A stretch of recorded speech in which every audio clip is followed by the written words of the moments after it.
Thank you so much. Thank you. Thank you. Thank you. Thank you so much. Thank you. Well, that was absolutely lovely. A very nice introduction. And yet, I feel I stand here in front of you all today as an abject failure. There are all kinds of nice things that were said in the introduction. You see, I've got my Order of Canada pin on here. All of that is wonderful. But I started out to be a scientist in this country in the 1970s. I was graduating from high school in 1979, and I wanted to be a dinosaurian paleontologist.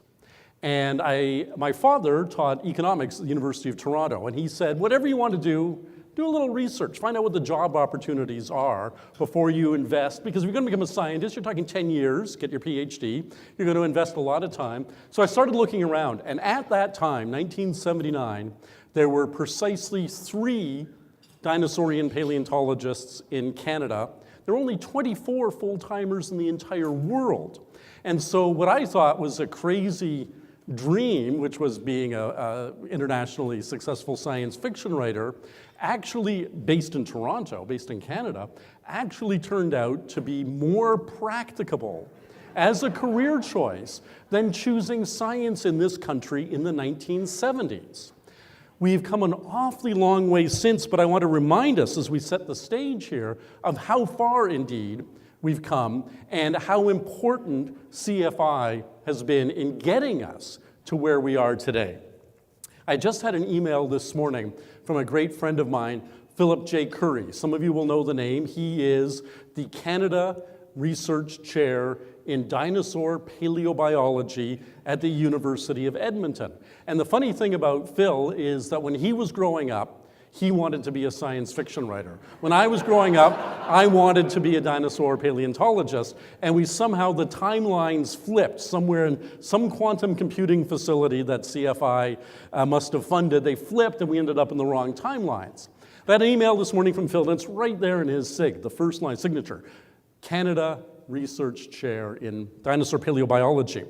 We have to remember here that CFI has just, and I'm going to talk a little bit about how you communicate to the public here. I'm going to read from a press release. Now, today is November 29th. I know that not because I'm particularly with it, but it's my sister-in-law's birthday. She lives here in Ottawa, and I have to remember to call her. But November 13th, which is just 2 weeks ago, CFI sent out a press release from Ottawa here. The Canada Research Chairs program helps Canada attract and retain some of the world's best minds. To realize their full research potential, they need access to top-of-the-line research facilities. That is why today, just this month, 28 new Canada Research Chairs at 18 institutions across the country are receiving more than $6 million from the Canadian Foundation for Innovation for cutting-edge tools. Now that is wonderful, but here's your first lesson of science communication. The real figure, which is reported later on your website, is $6,784,319. So many years ago, one of my male writer friends had taken a shine to one of my female writing students, and he wanted to ask her out. But he didn't know how they were age compatible, and he asked me, how old do you think she is? And I said, I think she's about 50. Anyways, they started dating, and they had a very happy relationship. It turned out she was 47, and she was very upset. You told him I was 50. And I said, well, I rounded up. And she said, round down. So when you're talking about people's ages, rounding down may be appropriate. But what you should have said here, unless the grant was all going to build one bionic man, you don't use the figure 6 million, you round it up to 7. This is $6.8 million here that has gone out. This is an extraordinary amount of money. My first novel came out, my first novel was written in 1988. And I was still kind of sore about not having become a scientist in this country. But I wasn't the only one who was a little bit sore at the circumstances. I used an epigram or a quote at the head of every chapter. And one of them was from Dr. David Suzuki, the famous Canadian geneticist. And he had said this in '87. So again, to give us some perspective here, that's 31 years ago, the state of Canadian science. I was soon to see the difference between Canada and the United States. My American peers, starting out as assistant professors like me, could expect their first grants in the $30,000 to $40,000 range. I was told that National Research Council of Canada grants start at about $2,500.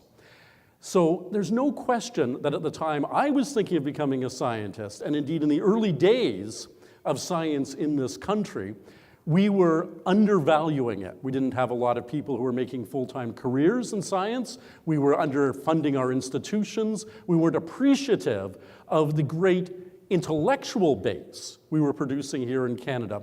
And what's been the great problem with our great intellectual base is we have wonderful universities coast to coast, many of whom are represented here for their major science initiative projects, but they're turning out fabulously well-trained scientists, and historically, they had all gone to the United States. Brain drain was a gigantic problem in this country. We also had, as an equally significant issue, a great difficulty attracting world-class researchers to come to this country. And yet we were funding the education that was producing a world-class science education.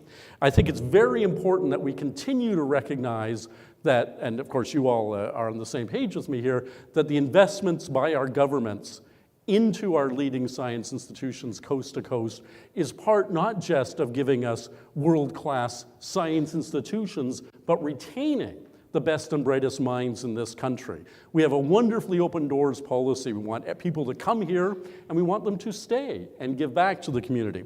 The one perk, by the way, that goes with being a member of the Order of Canada is that you get to officiate at Canadian citizenship ceremonies. So I swear in Canadian citizens all the time, which is a great privilege to get to do.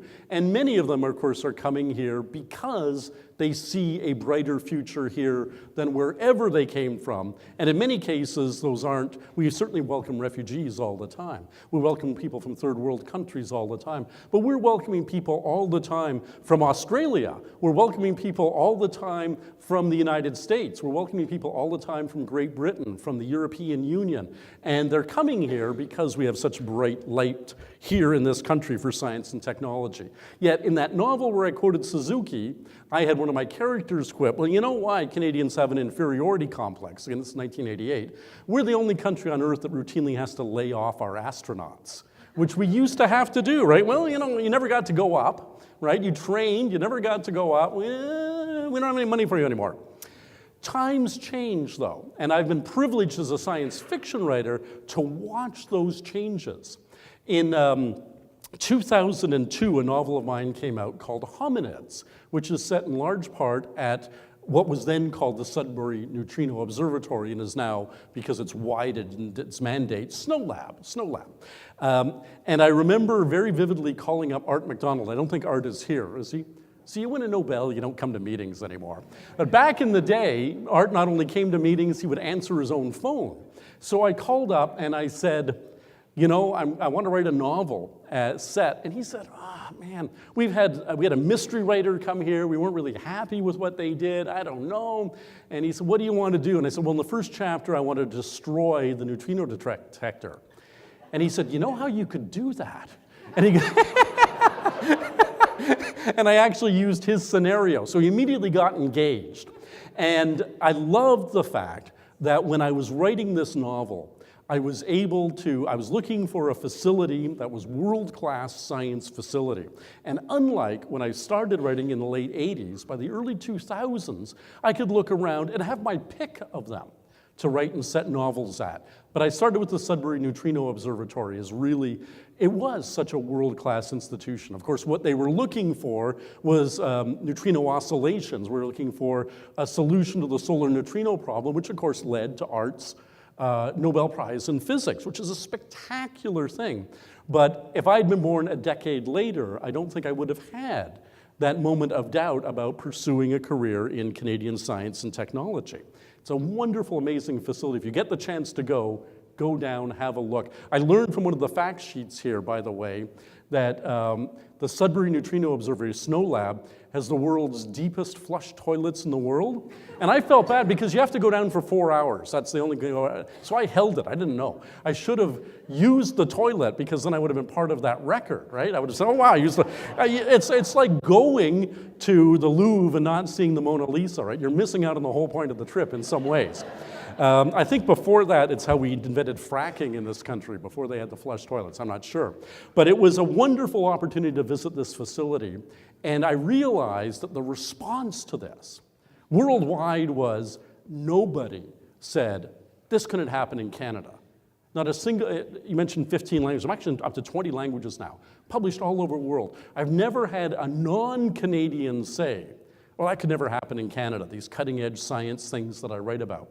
And Canadians who used to say that to me, they're just pandering, said, no, they've all come around. It has been more than a decade since any Canadian has said to me anything except expressing enormous pride at the work you guys are doing at your institutions. They're just delighted that Canada is cutting edge in so many fields of research, and we're also grateful to the CFI to making that continue to happen.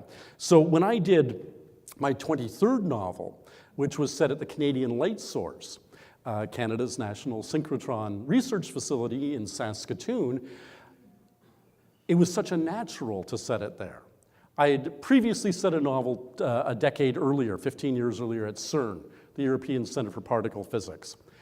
I couldn't have done that same novel in Canada when I wrote that novel in 97, 98, but I could do a novel about cutting-edge physics research, world-class in Canada at that time.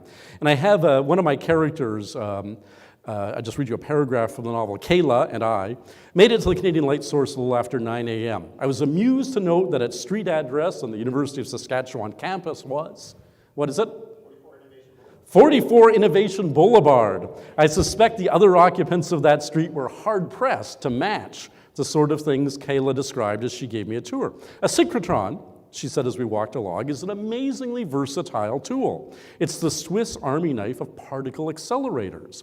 You can tune its output to do almost anything, adjusting energy range, wavelength resolution, photon brightness, and beam size.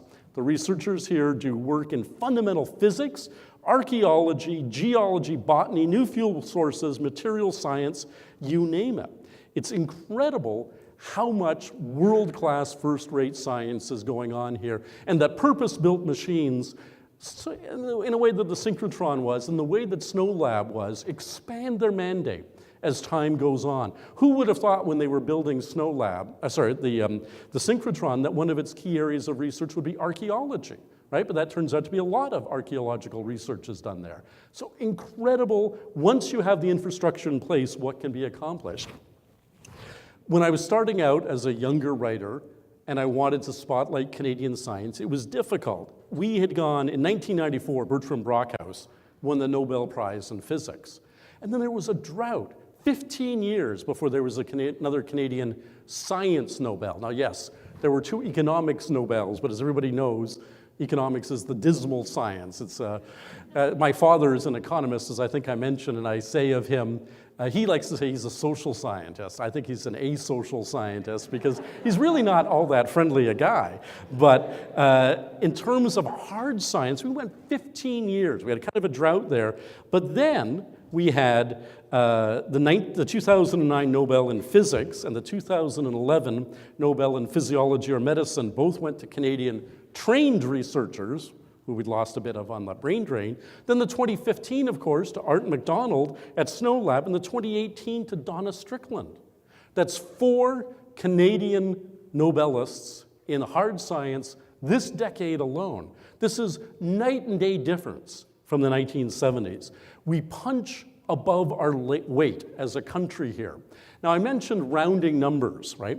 There are over 7 billion, getting on to almost 8 billion human beings on the planet. There are 37, we're about to do a census, we don't know for sure, there are 37 million or so Canadians. So rounded to the nearest percent, 0% of the human race is Canadian. 0% of us come from this country or work in this country. And when I say we punch above our weight, it's remarkably spectacular how much we do that, how much the Nobel Committee, how much world-class research, how many of the 17 institutions that are currently funded under MSI, how much incredible work is being done here by a country, as I visit China a lot. My books are very popular in China.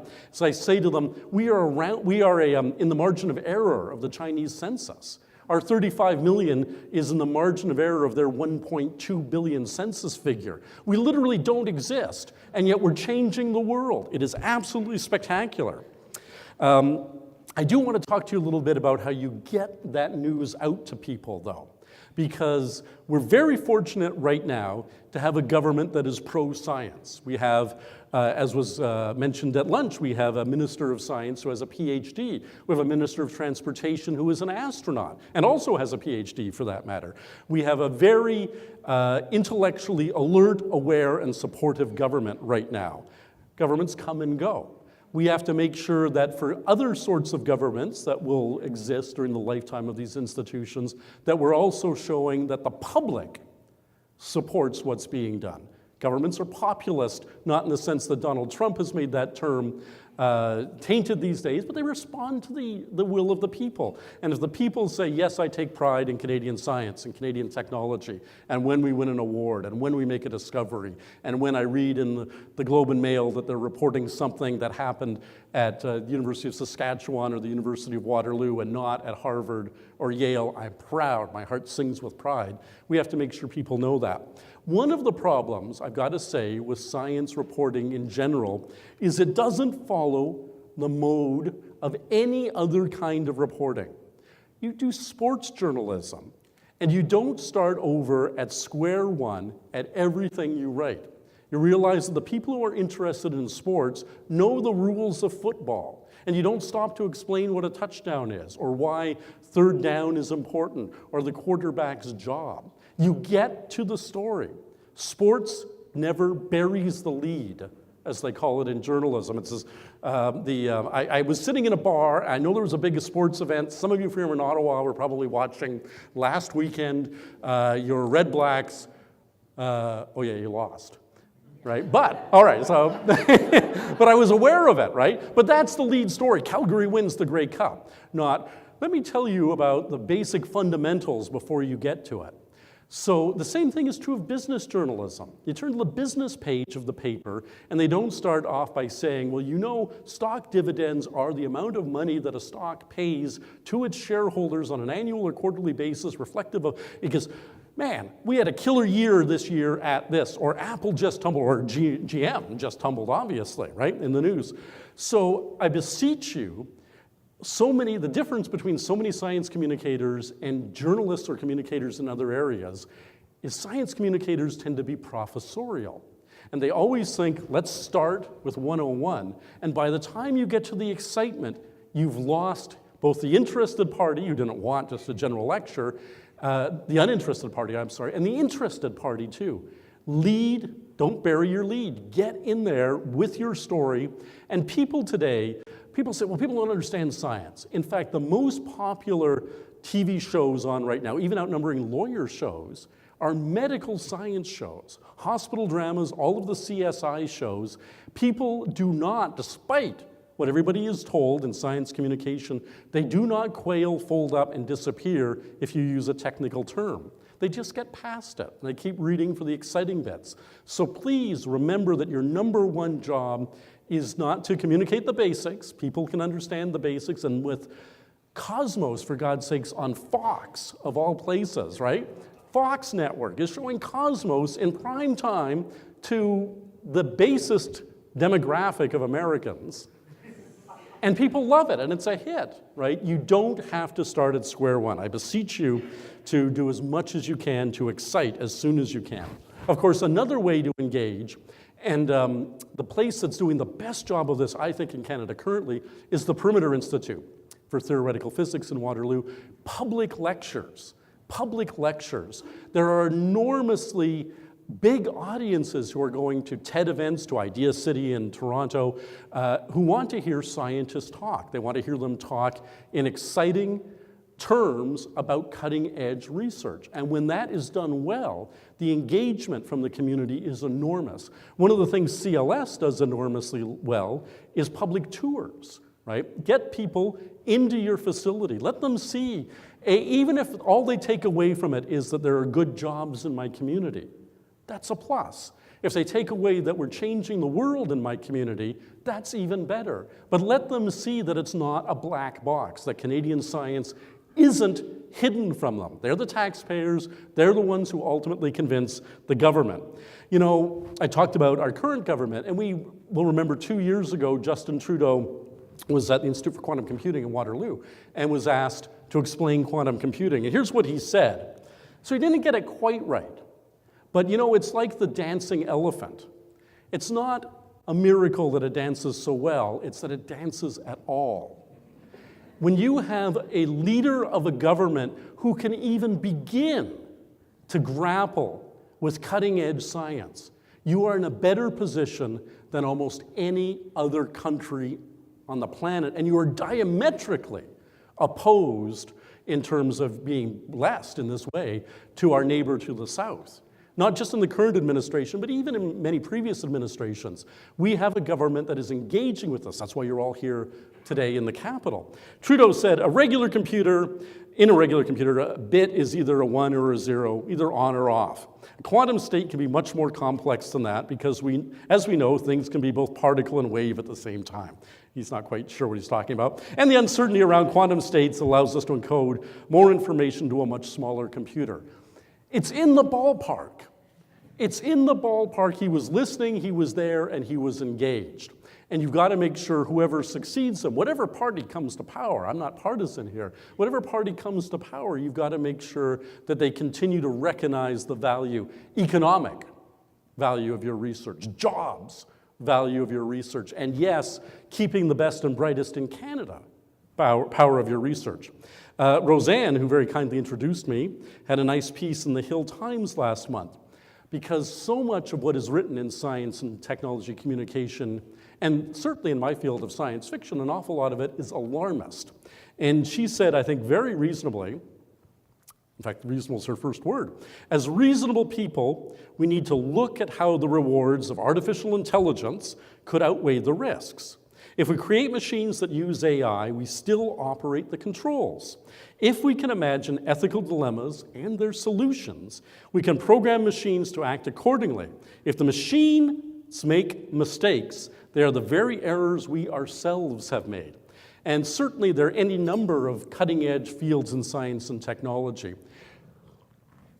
right now that are fraught with moral and ethical dilemmas, self-driving cars, designer genomes, and so forth. Science fiction has often been the voice of the negative side of this. I'm an optimistic writer, as I think most of you have read my books. Some of you have, I know. Will know I'm a big believer that science is our salvation, not our condemnation as a species. But nonetheless, it is a job of a science fiction writer to be ambivalent, to look at the pluses and the minuses. And I think the area of AI, which is certainly on everybody's mind right now, whether it's because somebody's losing a job because of it or somebody's afraid that they're going to take over, is a very significant issue. And what we have right now, probably the biggest problem in AI actually is this fundamental desire to make sure that humans are always in control of things. The problem is, that I perceive, is that very often in, say, matters of jurisprudence, there's so much prejudice brought to the table by human beings that we don't operate with an even hand. It's well known, documented very, very clearly that people of color receive harsher sentences for the exact same crime as white people do. Okay, and if you don't happen to be a person of color, you can say, well, at least I don't have to worry about that. But it also is a reality that if you're sentenced in the morning by a judge, you're more likely to get a lenient sentence in the afternoon. There are great statistical studies that show this. The judges simply get angrier as the day goes on, right? So when we say, well, we always want a human being to step in there, well, do you want that morning judge or do you want that afternoon judge? It depends whether you're the Crown Attorney or the defense, which judge you want. We have a culture surrounding AI right now that comes out of not jurisprudence, it comes out of the programming world. And what's the first thing they teach you in programming? If you can do it in 5 lines of code instead of 100, you're a good programmer. What's the first thing they tell somebody in the legislature? If you can write 100 lines of law that covers fairly all the contingencies, that's way better than 5 draconian lines of law. So we have this incredible dichotomy right now, and we're always saying, let our human prejudices, let our human failings, let our human insecurities rule the roost. And part of being rational about this is recognizing that if we just go ahead and take advantage of science and technology to encode all of our failings as people, we're making a gigantic mistake. We have to recognize that science is empirical, falsifiable, reproducible, and neutral. That said, there's a question of, and you guys are the custodians of science and technology in this country, there's a question of what we want to do, what areas of science we want to pursue. Certainly everybody who looked at any news source at all in the last 48 hours saw the news out of China of the first supposedly genetically modified human baby that was done as part of an IVF experiment for what sounds like a completely benign reason, which was to give resistance to AIDS, right? Perfectly benign thing. We would all want to be resistant to all kinds of diseases, and yet it's an ethical conundrum. So facts are neutral. Scientists are the ones who decide what you're going to pursue. One of my favorite quotes, actually, is from our current Prime Minister's father, Justin Trudeau. He said this in Pierre Trudeau. He said this in 78 at the UN of Canada. And I think this is important as we consider what we're going to fund, what we're going to do, what we want to be part of. Because, as you may know, the Manhattan Project tends to get called an American project. It wasn't. It was an American, Canadian, British project. There were only 3 countries involved in the creation of the atomic bomb, and we were one of them. And so, as Trudeau's told the UN, we are thus not only the first country in the world with the capability to produce nuclear weapons that chose not to do so, we are also the first nuclear-armed country to have chosen to divest itself of nuclear weapons. Canada has a long history of judiciously looking at what can be done with science and technology, deciding whether or not it's a boon to humanity, doing the best we can for all the stakeholders, which means the taxpayers, which means, of course, our host institutions, if we're at a university or industrial campus, which means the government funding agencies, and it means, in some of these bigger issues, the world at large. Science doesn't stop at Canadian borders. We talk about pan-Canadian science. We're also talking here at this conference about spreading our scientific knowledge across the world. So you guys actually, in this context of being world-class scientists, world-class fundraisers, world-class communicators, also now in the 21st century are in a position to become world-class and need to become world-class ethicists and do what is right with the enormous powers of science and technology and nature in front of you. As we move forward, my favorite science fiction writer, Arthur C. Clarke, once said, "Any sufficiently advanced technology is indistinguishable from magic." I don't actually think that's true. I think if you get too far into magic, you're violating known physical law, conservation of mass and energy. But the spirit of it, that the more advanced science becomes, and look at how advanced we are here in the second decade of the 21st century. Imagine how advanced we'll be by the 5th decade or the 9th decade of this century. The more advanced science becomes, the more miraculous it will seem to the general public, the things that we're able to do. You guys are getting the funding. You guys have a great custodian agency that you're responsible to in CFI. You also have a great responsibility to your fellow men and women to make sure you make the right decisions as we move ahead into a wonderful future in which even I could have been a scientist had I been born today. Thank you very much. Thank you. You mentioned SNOLAB and the CLS. Are you going to do a book, working on a book on the Icebreaker or? So the Icebreaker is interesting because climate change is moving faster than our Icebreaker. I love our Icebreaker. But I do want to keep spotlighting Canadian science institutions. I've also done the Royal Ontario Museum for their paleontology department, Triumph, out in Vancouver. And absolutely, I never want to look beyond Canada's borders unless I can't fulfill my fictional need in Canada. For instance, I have a novel called A Legal Alien. A Legal Alien is a courtroom drama with an extraterrestrial defendant. Defendant is charged with murder. In the United States, that means the defendant could be facing the death penalty. In Canada, the defendant would be facing a stern talking to. So I had to set it in the United States to have the dramatic stakes. But in every other circumstance, I look for the Canadian answer. And it has not failed me this century. This century, we're 18 years into it now, or 17, depending on how you count them. We're not failing to have whatever science I care to write about. And I say being a science fiction writer is like being a PhD student who gets to once a month change his thesis topic completely. I'm doing neurobiology this week, paleoanthropology next week, quantum mechanics the week after, blah, blah, blah, you know. So you guys haven't failed me. And as long as I keep writing, I will keep finding Canadian institutions to spotlight. The Icebreaker is a very, very interesting thing. Certainly Arctic sovereignty and the reality of Canada in a climate change world is going to be a significant definer of the 21st century. In fact, a line that I thought about ending my talk with, but I didn't, was Wilfrid Laurier said just about 100 years ago. He said the 20th century belongs to Canada. I like to say he was off by 100 years.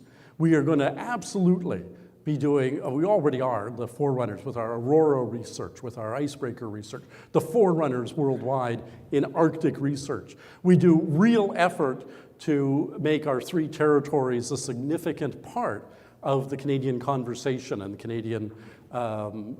Canadian landscape, right? We recognize, even though we huddle down here in the South, we recognize that the North is our legacy and our future. And so absolutely, I embrace that whenever I can. So you're obviously a fantastic ambassador for science and getting out there talking to the public. Are you seeing any, well, I come from Britain, so there's something going on there called Brexit. Yes. This issue where there has been a lack of trust developing in people that you might look to, phrased appropriately by some of the cabinet ministers in terms of the death of experts, right? Yes. No longer have funds for experts. So in your interactions with the public, are you seeing any evidence that the public is losing trust in science? So that's a really good question. I see no evidence of it in this country. I see it absolutely in the United States. And you allude to it. Of course, I follow the news of Brexit. It's been 4 years, I guess, since I've been to Britain. Yes, there definitely is a war on truth, on verifiable reality, on empiricism, where you see it, I see it, we agree it exists. Well, let me tell you, my truth has become a line used in all kinds of discourse now. My truth is this. Well, I understand that your opinion may be different than my opinion, but the truth is verifiable, falsifiable, empirical, measurable. So we have a very difficult time right now, and particularly, I think, dealing with, in Canada, we see right now the stress between our Alberta provincial government and our federal government right here over climate change versus lots and lots of oil in the ground. That means a lot of money, that means a lot of jobs. So there is, on both sides, a desire to deprecate what the other side is saying.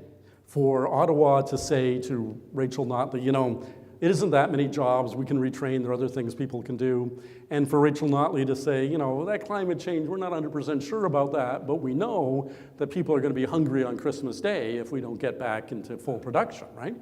So in that kind of environment, it's enormously upsetting. And it's not my job to advise Britain on Brexit, but it's such a dumb move. It is such a dumb move because it politicizes everything, including science, right? And of course, the only scientific issue that it seems keeps coming up in the United States is global warming right now. There are many other issues, obviously, that could be addressed, but that's the one where business and government are railing against the science, right? The intergovernmental climate change organization and so forth. So I don't see it in Canada. I think our politicians have tended not to take that anti-truth line with the public. It's an easy line to take. Don't believe it. Don't believe it. Everybody's got a vested interest. How many of you who are scientists here went into science to get rich? Right? Not a one.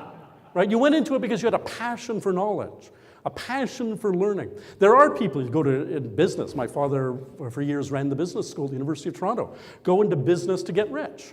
Right? People don't go into science to get rich. They don't go into science to get famous. It's in fact, I mentioned Suzuki. At the time that Suzuki said that in '87, he was the only famous scientist in Canada. Nobody could name anybody else. Now we've got a bunch of people, Neil Turok, and we've got obviously our Nobel laureates and so forth. But at the time, we didn't have science superstars. Now we do, and it's wonderful when you get somebody like Neil deGrasse Tyson appearing on The Tonight Show, and you get the CBC devoting an hour every week to Quirks and Quarks.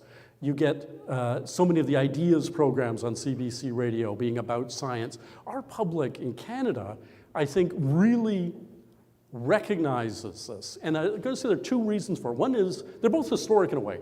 The United States came together and stayed together. It came together out of rebellion, leaving Britain's influence, kind of an early Brexit that kicked Britain out, and of course survived the Civil War, right? They survived the Civil War. Canada came together by an engineering project, right? We built a railroad out to the Pacific. It was a huge technology engineering project. I think Canadians understand that their roots in this country weren't in conflict. Now we're doing a lot of stuff appropriately and sadly belatedly about reconciliation for all the damage that was done to Indigenous peoples while we did this.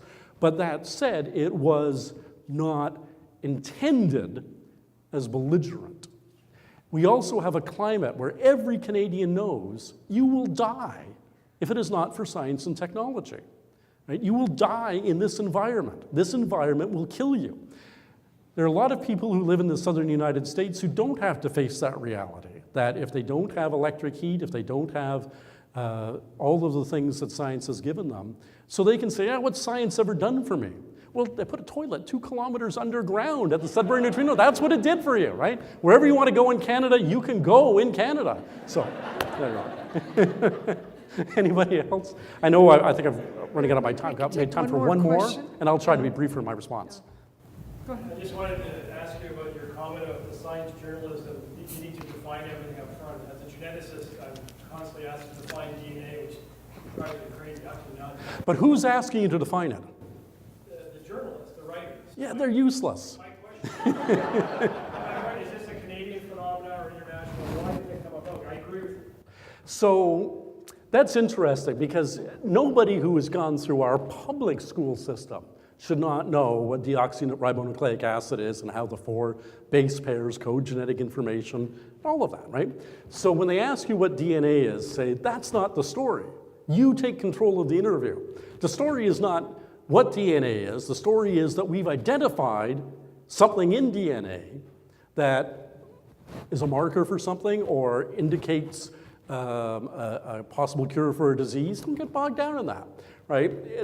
Do exactly what somebody would say, you know, I'm willfully ignorant of football, but if I really did say to somebody at that bar a week ago Sunday, or I guess just past Sunday, so what are they doing here? What are those markers on the field for? Well, they're yard lines. What is the ball, which direction of right? You just say, no, that's not the story. Don't get bogged down in that. The story is this. We're on the route to finding something that's going to let us have early tell for certain kinds of breast cancer. That's the story. Well, why did it happen in science and not economics or? Because that's an interesting question. There are really good science reporters in this country. Obviously, there are some. But there are a lot of people who get to do science reporting as an also-ran. Like their real beat is something else. And part of that is because you guys keep your light under a bushel barrel, that's the old metaphor. If there was enough science news being pushed out by you guys, the press would have to respond with more full-time science journalists who wouldn't waste your time on basic questions. I remember in high school, I had a science teacher who clearly didn't know anything. And I was kind of a cocky student. And I said to him, Mr. Spanner, his name, you don't know this stuff. And he said, no, you're right, I don't. I was assigned to teach. This was grade 11 science. I was assigned to teach this. And I said, why? He says, because once you graduate with a teaching certificate, at least this was in 1977, you're automatically considered qualified to teach science, English, and phys ed. Not math, not French, not history, but science, English, and phys ed are considered gimmies. You don't have to be an expert in them.